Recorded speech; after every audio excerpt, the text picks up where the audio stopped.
Il y a une expression qui dit que personne, absolument personne ne peut choisir son destin, mais tout le monde peut choisir ses habitudes. Et ses habitudes choisiront forcément son destin. Il y a une autre phrase qui le dit mieux.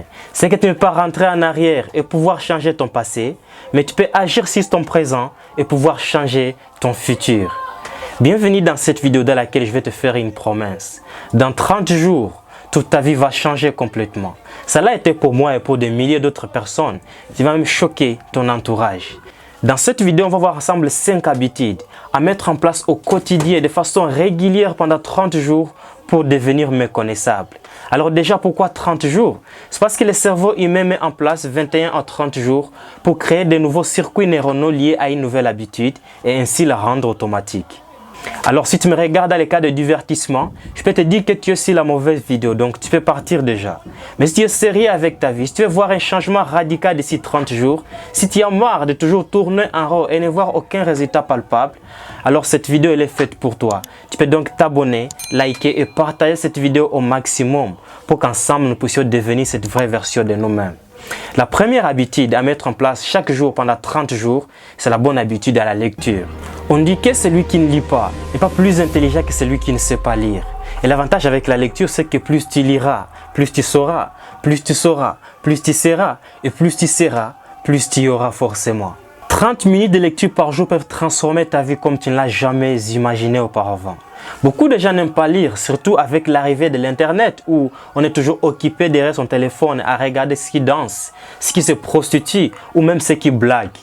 Mais si tu veux vraiment faire la différence dans ta vie et être parmi les 1% qui dirigent et non parmi les 99% qui suivent, tu dois faire de la lecture ton meilleur allié. Il y a une expression africaine qui dit que si tu veux priver à quelqu'un sa propre richesse, il faut la cacher dans un livre. Tu as déjà un jour entendu parler de l'histoire de l'homme pauvre qui était assis sur une mine d'or? Beaucoup de gens sont exactement comme ça. Si tu es une personne qui aspire à arriver à un niveau plus supérieur dans ton domaine, tu veux arriver à un niveau d'excellence dans ton domaine, pourquoi pas au top? Est-ce que tu sais qu'il y a une personne qui est déjà arrivée là avant toi? Que cette personne soit vivante ou morte, mais cette personne a eu la sagesse, elle a eu des compétences, elle a eu des idées, il a des conseils à te donner. Il a mis ces conseils ensemble et les a imprimés dans un livre. Mais ces livres, tu refuses de les lire. Est-ce que tu comprends à quel point tu es l'ennemi de ta propre évolution dans ton domaine? Et oui, celui qui n'avance pas, il ne reste pas non plus sur place. Soit il avance, soit il recule complètement. Et les gens qui sont compétents vont les remplacer. 30 minutes de lecture par jour vont transformer ta vie comme tu ne l'as jamais imaginé. Les études ont prouvé que celui qui lit pendant 30 minutes chaque jour, il aura lu au moins 20 pages d'un livre inspirant par jour. Et celui qui lit 20 pages pendant 365 jours, il aura lu 30 livres après une année. Est-ce que tu sais, pour obtenir un doctorat dans n'importe quel domaine, on peut avoir lu combien de livres? Au moins 90 livres. Alors si tu fais ça pendant 3 ans, tu auras lu 90 livres. Imagine-toi, 90 livres, c'est un niveau excellent. Tu es docteur dans ce domaine. Est-ce que tu réalises à quel point les petites habitudes mises en place au quotidien peuvent avoir un impact significatif sur ta vie? Alors fais de la lecture ton meilleur allié et tu vas faire toute la différence dans ton domaine. Rappelle-toi que tu ne deviens pas obsolète parce que tu ne sais pas, mais tu deviens obsolète parce que tu n'es pas actualisé. La deuxième habitude à mettre en place chaque jour pendant 30 jours, c'est la bonne habitude physique. Alors commençons d'abord par ce que tu manges. Est-ce que tu sais que ton énergie au courant de la journée dépend forcément de ce que tu as mis dans ton ventre? Ce que tu as mangé peut influencer et amener peut-être une motivation haute pendant toute la journée, tout comme elle peut t'apporter un grand stress au courant de toute la journée. Tu dois forcément prendre soin de ce que tu manges. Tu dois apprendre à manger moins gras, moins salé, surtout moins sucré. Il y a aussi un élément important qui tue beaucoup de gens, c'est que tu manges trop. Je suis aussi quelqu'un qui aimait vraiment beaucoup manger, mais Tony Robbins m'a donné une formule pour beaucoup manger. Tu sais c'est quoi la formule? C'est que si tu veux manger beaucoup, il faut manger peu, ainsi tu vivras longtemps pour manger beaucoup. Alors pendant 30 jours d'affilée, tu vas veiller sur ce que tu manges. Mange moins gras, mange moins sucré, mange moins salé. Priorise beaucoup de fruits et beaucoup de légumes. Surtout, n'oublie pas de manger des aliments riches en eau. Et non seulement cette habitude t'apportera beaucoup d'énergie pour affronter tes activités journalières, mais ça t'apportera encore moins de stress et une bonne hygiène de vie. Maintenant parlons du sport. Combien de minutes de sport tu pratiques chaque jour?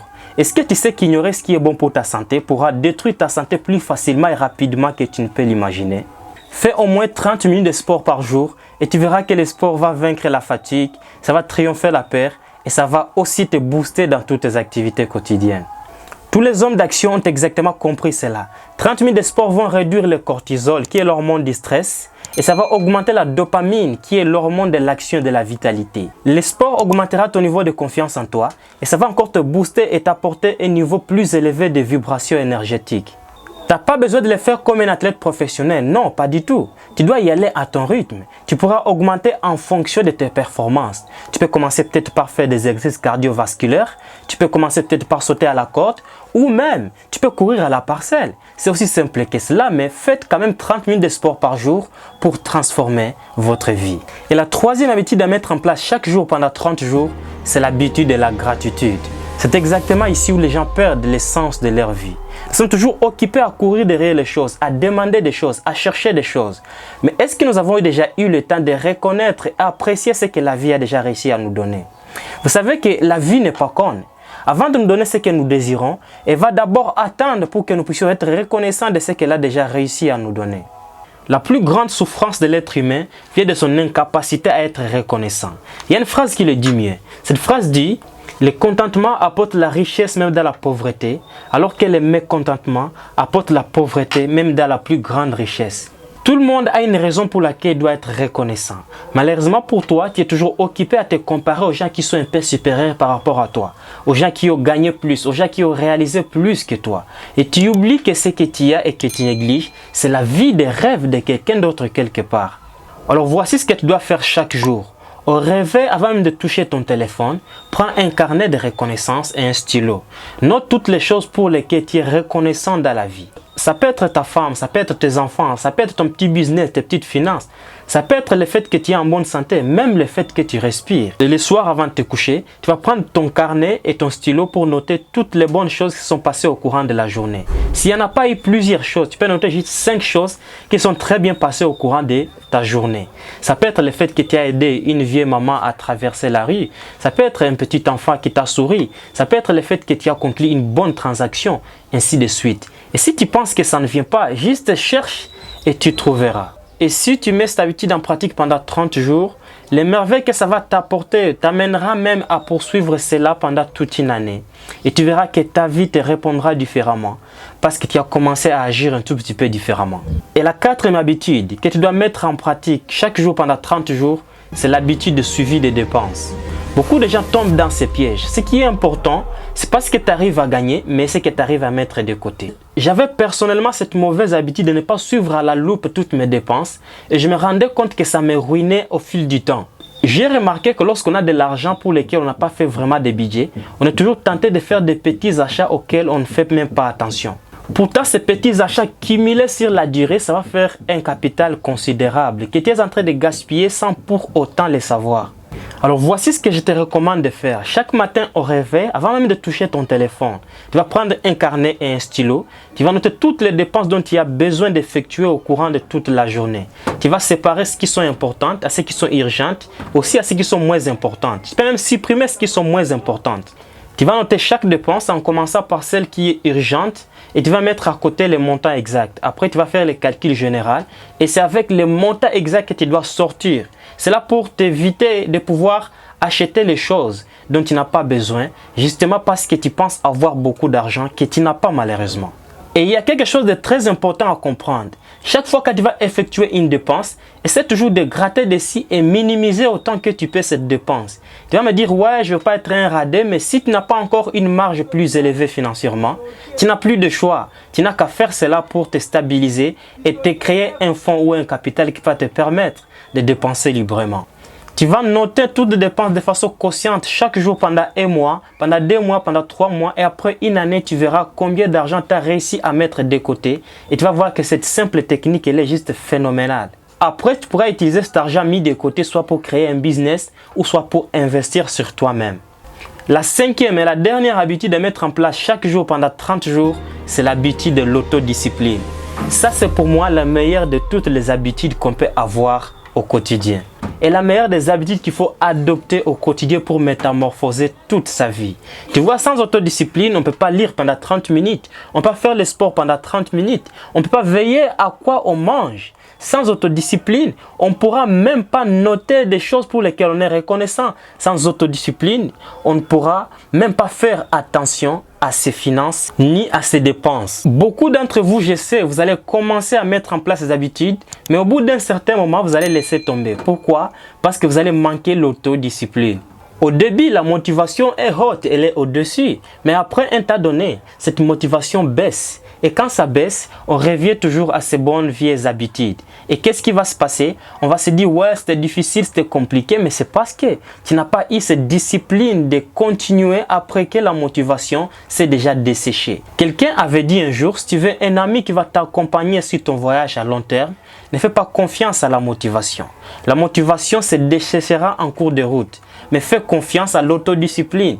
C'est l'autodiscipline qui pourra t'accompagner jusqu'au bout. C'est l'autodiscipline qui pourra te donner cette force, ce carburant, cette raison de persévérer même devant l'adversité.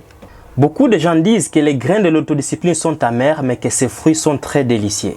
Tu vois, l'autodiscipline, cette capacité de faire ce qu'on s'est dit de faire, quand on s'est dit de le faire, et peu importe le temps, les circonstances, et peu importe tout ce qui se présente, on doit toujours faire ce qu'on s'est promis de faire. L'autodiscipline, c'est accepter cette douleur passagère pour créer un plaisir à long terme. L'autodiscipline, c'est fait d'évaluer ses mots, ses pensées, ses actions et les orienter uniquement dans la direction qu'on a jugée la plus importante. Il y a une phrase que j'aime fort, c'est une phrase de Jim Rohn, elle dit que tous on doit souffrir de deux douleurs, celle de l'autodiscipline et celle du regret. Et l'avantage avec celle de l'autodiscipline, c'est qu'elle pèse 1000 fois moins lourde que celle du regret. Il y a plusieurs domaines de ta vie pour lesquels tu pourras regretter d'ici 10 ans de ne pas avoir été discipliné. Il y a des investissements que tu pourras regretter de ne pas avoir fait. Il y a des actions que tu pourras regretter de ne pas avoir faites. Il y a des idées, des pensées. Il y a une façon de vivre que tu pourras regretter de ne pas avoir adoptée. Maintenant que tu as le temps maintenant, agis de façon disciplinée et tu vas produire des résultats aussi disciplinés, ce qui va agir positivement sur ta vie. Chaque jour, le matin, pendant 30 jours, tu dois prendre un carnet et un stylo pour noter toutes les choses pour lesquelles tu seras discipliné pendant toute la journée, pendant toute la semaine, même pendant tout le mois. Tu peux noter n'importe quoi que tu veux. Par exemple, te réveilles à quelle heure? Tu couches à quelle heure? Est-ce que tes habits sont toujours propres? Est-ce qu'ils sont toujours repassés? Est-ce que tes baskets sont toujours propres? Tu peux noter tout et n'importe quoi et tu vas te discipliner de pouvoir poursuivre à la loupe tout ce que tu es en train de faire avec conscience pour que tu puisses passer une journée disciplinée. Et rappelle-toi qu'une journée disciplinée peut créer une semaine disciplinée, un mois discipliné, une année disciplinée, même toute une vie disciplinée. Voilà pour moi les 5 habitudes que j'avais à partager avec toi dans cette vidéo. Alors dis-moi dans les commentaires laquelle t'a le plus concerné, laquelle tu as commencé déjà à mettre en pratique depuis un certain temps ou laquelle tu vas commencer à mettre en pratique dès prochainement. Et si tu es encore nouveau sur cette chaîne, n'hésite pas de liker, de t'abonner et de partager cette vidéo au maximum pour qu'ensemble nous puissions devenir cette vraie version de nous-mêmes. Et quant à moi, je vous donne rendez-vous au prochain épisode. C'était Didier Amen. Rappelez-vous que vous pouvez, car vous croyez pouvoir.